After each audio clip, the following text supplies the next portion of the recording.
Olá, hoje é terça-feira, dia 9 de novembro de 2021, e o Grupo de Conjuntura está reunido para mais um episódio do nosso podcast. Eu sou Gabriel Chianca, comigo estão os pesquisadores Antônio Lixa, Francisco Eduardo Pires e Margarida Gutierrez. O episódio de hoje faz jus ao nome desse podcast, Grupo de Conjuntura. A economia brasileira se encontra numa espécie de encruzilhada, alguns analistas mudando seus pareceres em relação a esse ano e o próximo, e o Grupo de Conjuntura vai fazer um episódio com uma análise bem conjuntural da economia brasileira. Queria convidar, primeiramente, o professor Francisco Eduardo.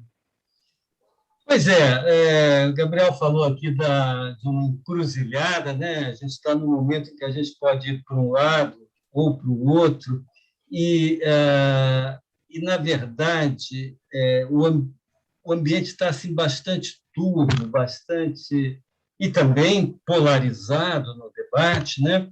E quando a gente está numa situação como essa, para a gente ter uma maior clareza do quadro, eu acho que é sempre bom a gente fazer aquela listinha dos prós e dos contra, né? E depois avaliar a partir daí, né? Porque senão a gente pode ficar com uma visão muito viesada, né, da conjuntura. Então, eu pensei aqui na imagem do copo meio cheio, meio vazio, né? Que se você olha com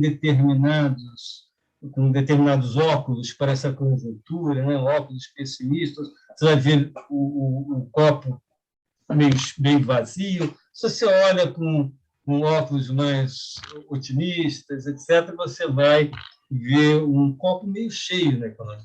Então, vou tentar listar aqui alguns dos fatores, alguns dos prós e alguns dos contras, né? Dos fatores favoráveis e desfavoráveis, para então ter aqui, digamos assim, como é que cada um do grupo aqui percebe, o que está pesando mais para definir, digamos assim, o futuro próximo, de curto prazo da nossa economia, né? Então, começando aqui pelo lado mais negativo, né? Pelo copo meio vazio, eu destacaria os seguintes fatores. Realmente não são poucos, né? Primeiro, a inflação, que subiu muito mais, está em 2 dígitos, 10 e pouco, por cento, 10,25 na última medição, em 12 meses, muito acima do que se esperava, né, há pouco tempo atrás, e o que levou também o Banco Central a acelerar o ciclo de alta de taxas de juros e também fazer com que também levar expectativas de que esse ciclo vai muito mais longe em termos digamos assim, do nível que a Selic vai alcançar do que também a gente imaginava antes. Óbvio que isso aí terá impactos negativos sobre o crescimento econômico, sobre o nível de atividade no ano que vem. O segundo ponto é a crise política, que continua, conflito entre os poderes continua. Isso vem se manifestando a cada semana, existe uma crise por semana, né? Essa semana nós estamos vendo aí a questão da PEC dos precatórios, né? Cujos os impactos também da sua aprovação ou não aprovação também são super polêmicos. E também a questão das emendas parlamentares, né? Tudo isso levando a uma conflitividade muito grande, a uma incerteza muito grande para os agentes econômicos em relação ao que vai ser, como é que vai se desdobrar a questão fiscal daqui para frente. Outro ponto negativo é que vira e mexe vem essa ameaça de controle de preços de combustíveis. É algo que a gente sabe que isso aí, eu acho que evoca, né? Evoca na nossa memória coisas muito ruins, porque controle de preços e congelamento, então isso aí nunca deu certo, nem na história do Brasil, nem na história da América Latina. Nós somos pródigos em exemplo, nós na América Latina, né? Pródigos em exemplos de controle de preços que nunca funcionaram, né? Pelo contrário, sempre acabam trazendo implicações negativas para a economia no futuro, né? Então, isso é um outro ponto assim que compromete, que traz problemas para quando os agentes econômicos estão realmente pensando nos seus planos e assim por diante. O que a gente já comentou aqui no podcast passado, que é uma rachadura no teto dos gastos, a gente chama assim, achamos que é um exagero dizer que acabou o teto dos gastos. Não acabou. Eu acho que assim, acabou sendo visto de uma forma muito exagerada isso. Houve uma mudança, que a gente chamou de uma rachadura, etc., que é óbvio que é ruim do ponto de vista das expectativas, até porque as pessoas pensam, será que vem alguma outra coisa desse tipo mais à frente? Né? Uma vez que você mexe, será que não pode mexer depois? Mas, tudo bem, isso existe, mas, por enquanto, a regra está preservada, ou seja, daqui para frente os gastos continuarão tendo que subir pela inflação passada. Tem a crise hídrica, mas essa, na verdade, eu botei até aqui na listinha negativa, mas porque ela ainda porque o nível dos reservatórios ainda está muito baixo, mas houve, no período recente, até uma melhoria nesse aspecto. E, por fim, nós vimos aqui na semana passada o dado da indústria que acabou de sair, que foi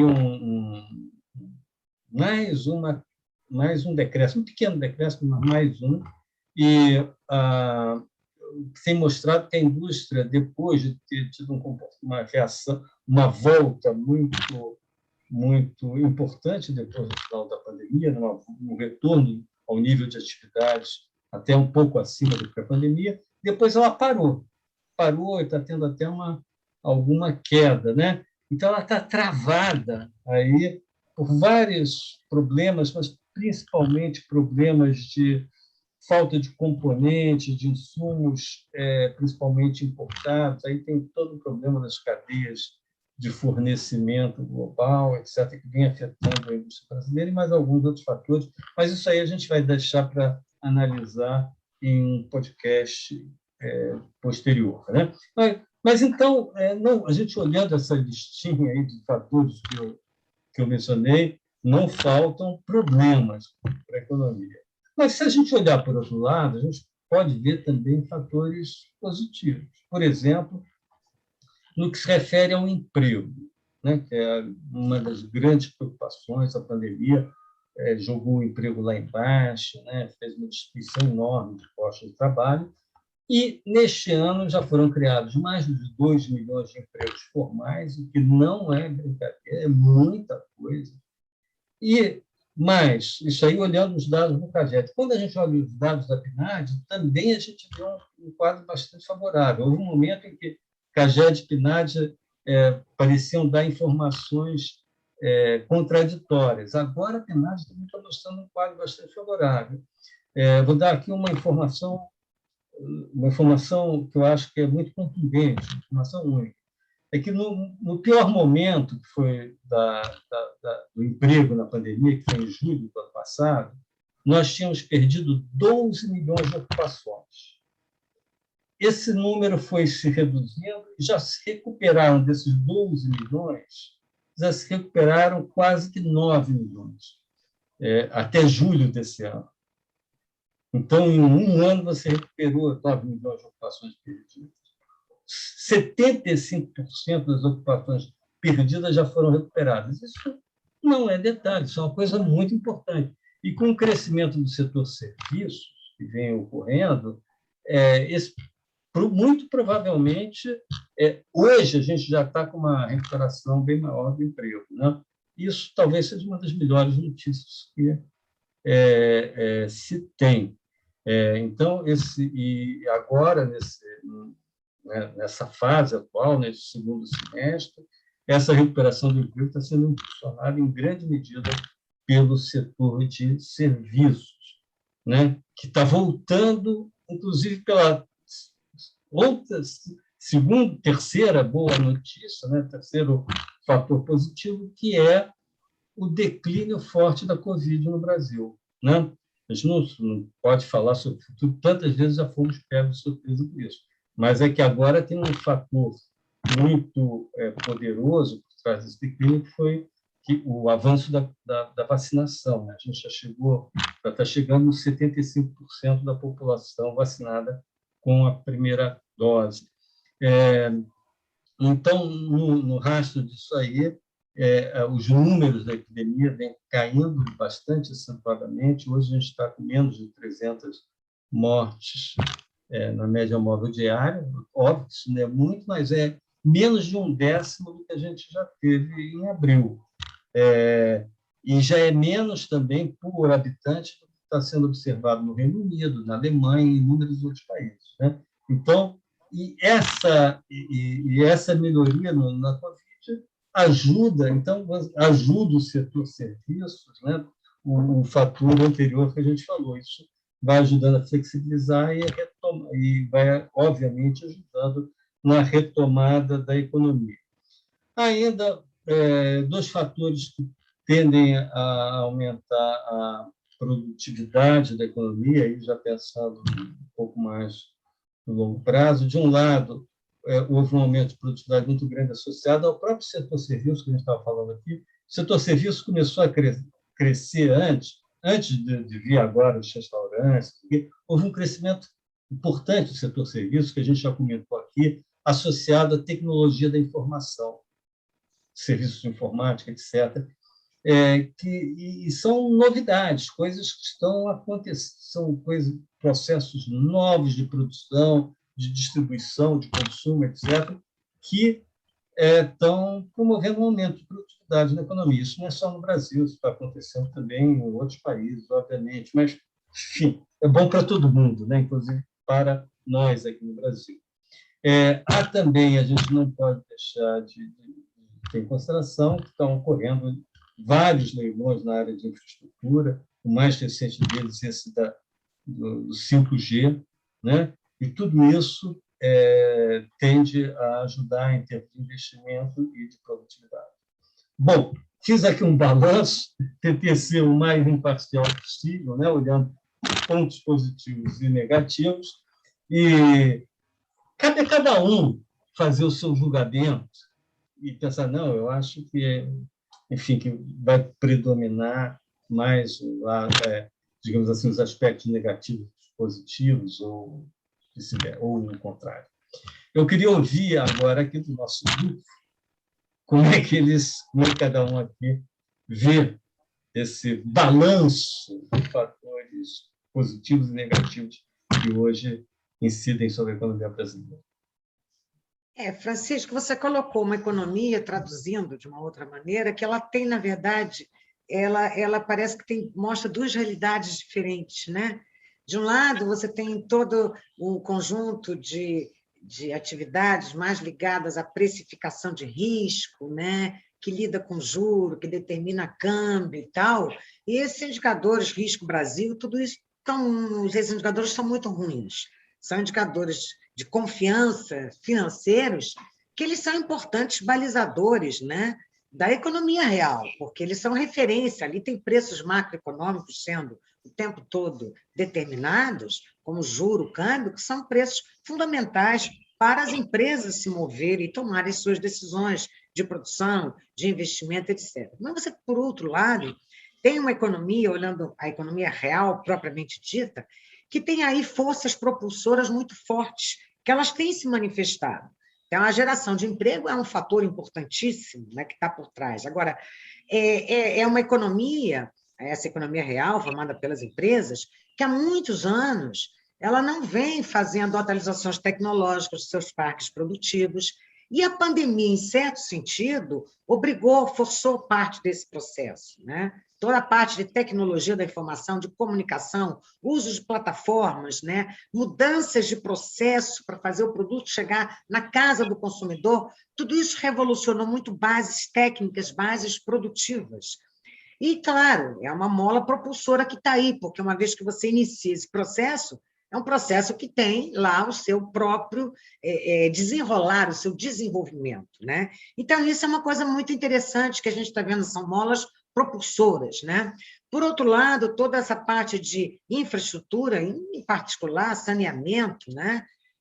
Isso é muito importante, porque isso, inclusive, alavanca uma série de outros investimentos, tem efeitos de encadeamento aí muito importantes para o resto da economia, né?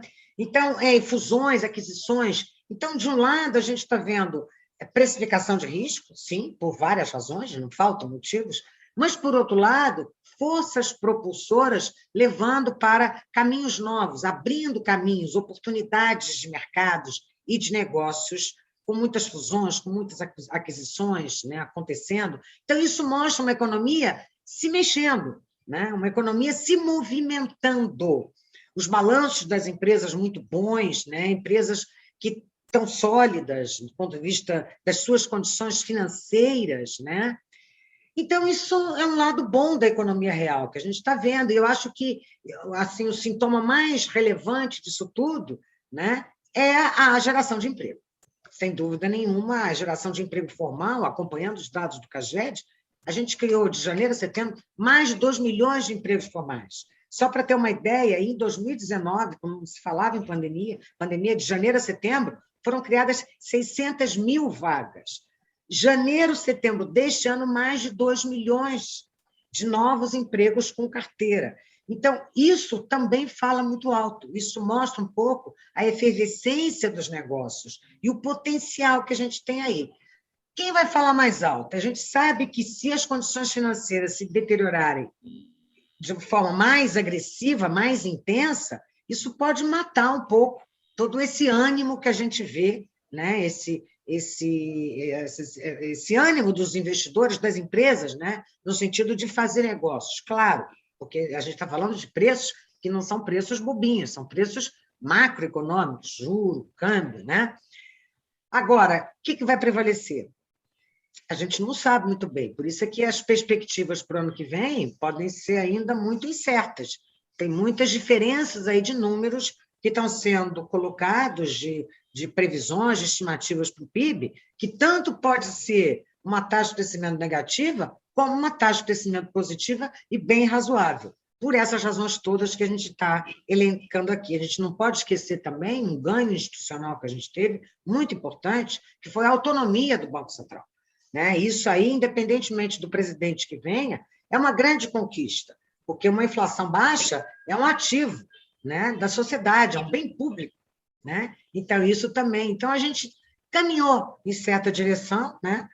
E temos aí fatores que estão, vamos dizer assim, tornando o futuro mais opaco por essas incertezas todas que a gente está vivenciando. Eu te confesso que eu não sei muito bem para que lado a gente vai pender, mas que a gente tem aí um potencial que já foi gerado, a gente tem, sem dúvida nenhuma.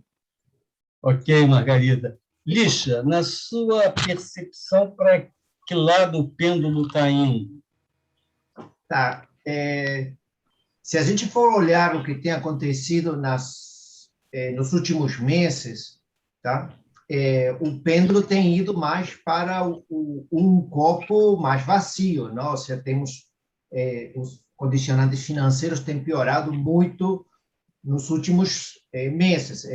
No dia 20 de setembro, por exemplo, um CDS de 5 anos, que é uma referência para o prêmio de risco país, estava em 180 pontos. Tá? Hoje está na volta de 240 pontos. Tem se deteriorado, não, nos últimos, um pouco o que a Margarida colocou, essas condições financeiras, e isso não só os prêmios de risco, a gente viu isso na taxa de câmbio, não? Ela está hoje num patamar de 5,50, não? O dólar está nesse patamar de 5,50 reais, a Bolsa de Valores, não, o Ibovespa, se encontra num patamar de 104, 105 mil pontos, muito baixo. Isso porque nos últimos meses, digamos, temos tido essa piora nos condicionantes financeiros, que tem levado a maioria dos analistas econômicos a revisar a previsão de crescimento do ano que vem para baixo, não? Isso tá. E claro que isso não impede o que tanto Francisco Eduardo quanto Margarida colocam, que existe um forte impulso real na economia, não? O mercado de bens e serviços, tá?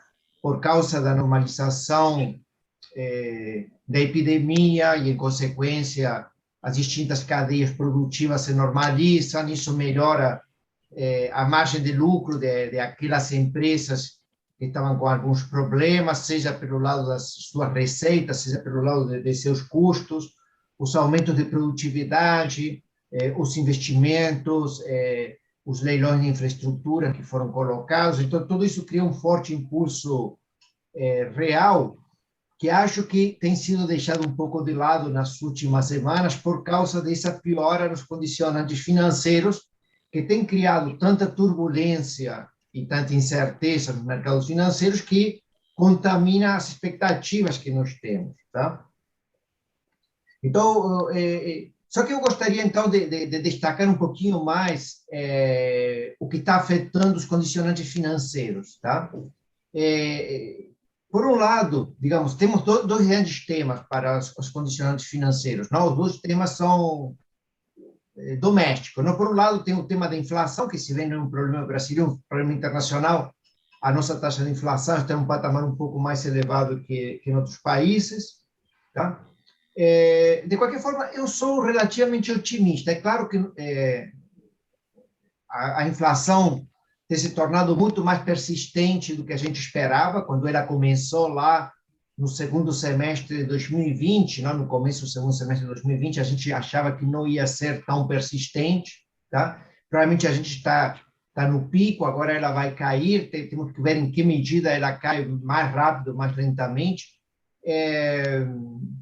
Eu sou relativamente otimista um pouco em relação a preço de alguns bens, tá? De alguns serviços, tá? Isso pode levar a que a taxa de juros Selic não fique nesse patamar tão elevado, não, de 2 dígitos, como está se discutindo hoje, não? Até onde que ela vai, qual é o final do ciclo, onde ela fica, tá? Mas o outro tema que é importante também, além do tema inflacionário, tem sido o tema fiscal, que Francisco Eduardo destacou, não? Temos tido a semana passada, esta semana, a discussão da PEC dos precatórios. Isso tem criado uma grande incerteza, não só econômica, quanto política, tá? Eu acho que está muito associado também a falta de uma condução política mais clara sobre esse tema fiscal, tá? Mas uma coisa que eu gostaria de colocar é o seguinte, tá? A Margarida coloca, não, que a gente precisa ter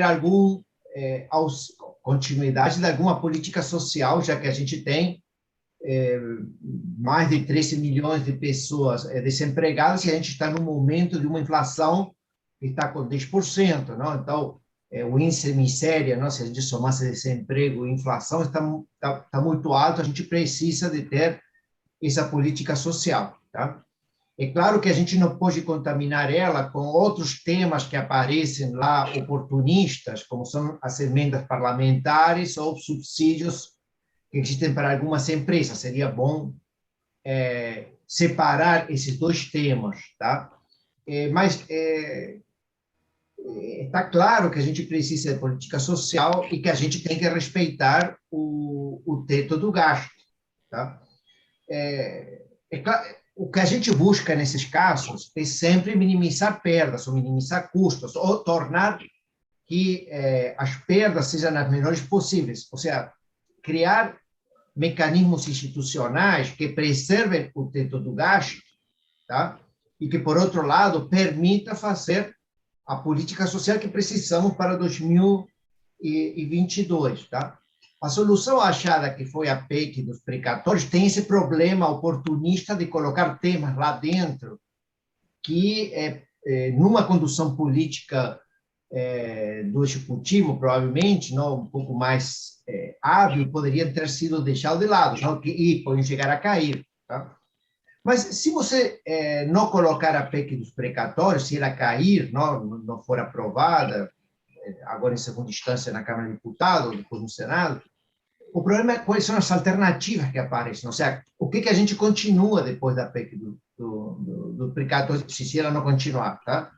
Uma alternativa seria partir para crédito extraordinário, que nos parece sempre uma solução pior que qualquer PEC, porque, digamos, é um cheque em branco que se estabelece aí, os gastos seriam muito mais discricionários. Tá? Então, provavelmente, crédito extraordinário é menos preferível que PEC. Tá? A terceira alternativa é não fazer nada, não ter nenhuma política social para o ano que vem, tá?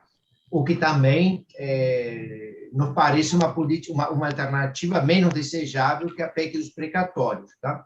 Então, pode ser que, no meio essa disputa política, não? Porque agora se tornou não só um problema econômico, se tornou basicamente uma disputa política entre setores, muito visando as eleições do ano que vem, e isso, digamos, cria mais turbulência, conflito, e torna a discussão um pouco mais irracional, porque está mais associada a interesses políticos ou a certas paixões. Mas pode ser de que a gente encontre algum mecanismo fiscal nos próximos dias ou na próxima semana que permita, digamos, estabelecer critérios claros para ter uma política social para o ano que vem, tá? E eliminar essas outras intenções mais espúrias, não? Tá? Agora, o outro problema que sempre se destaca é o seguinte: as emendas parlamentares, que a gente tem se mostrado contra também, tem um grave problema, não? Elas já foram discutidas em PECs anteriores e estão dentro, em consequência da Constituição. Então, isso cria um tema muito mais difícil e complicado, não? Teve uma leitura agora de uma ministra lá do Supremo Tribunal Federal, mas tentando desqualificar isso, mas, de qualquer forma, acho que essas emendas parlamentares já tinham sido aprovadas, tá? Seria bom que foram retiradas, não poderíamos utilizar esta PEC para retirar aquelas, fazer um conserto do que foi errado do passado, não? Gostaria também de ver a opinião de vocês sobre isso, mas está claro. Eu acho que então eu acho que sou um pouco otimista nessa questão fiscal, no sentido de que estamos num momento de muita turbulência, não? Estamos no pior momento da tormenta, ou seja, temos um temporal pela frente, tá? Mas daqui a alguns dias, daqui a algumas semanas, acho que a coisa pode acalmar e encontrar alguma solução que seja um pouco que ajude nessa questão social e que limpe os problemas escuros que temos lá dentro. Se isso acontecer, acho que a gente vai ter uma melhora nas condições financeiras, tá? E uma melhora, digamos, na pergunta que o Francisco Eduardo fez no começo, não? Ou seja, a gente começará a ver novamente o copo um pouquinho mais cheio do que a gente fez nas últimas semanas. Tá? Perfeito, Lígia. Nós já nos estendemos bastante, mas eu não gostaria de fechar esse podcast sem ouvir a voz de uma jovem aqui do grupo. Gabriel, numa pílula, qual é a sua apreciação sobre esse nosso balanço aqui? Francisco, eu acho que eu tendo a ver o copo um pouco mais vazio dessa vez. E, rapidamente, sobre o aspecto fiscal, eu acredito que é importante essa interpretação sobre uma rachadura no teto, mas me preocupa a forma como o mercado recebeu esse debate em relação à PEC dos precatórios. E essas expectativas, ainda que não tão bem formuladas, têm a possibilidade de acabar afetando a economia real. Acho que é um pouco por aí. Obrigado, Gabriel. E com isso terminamos esse podcast. Até a próxima terça-feira. Um abraço e até lá.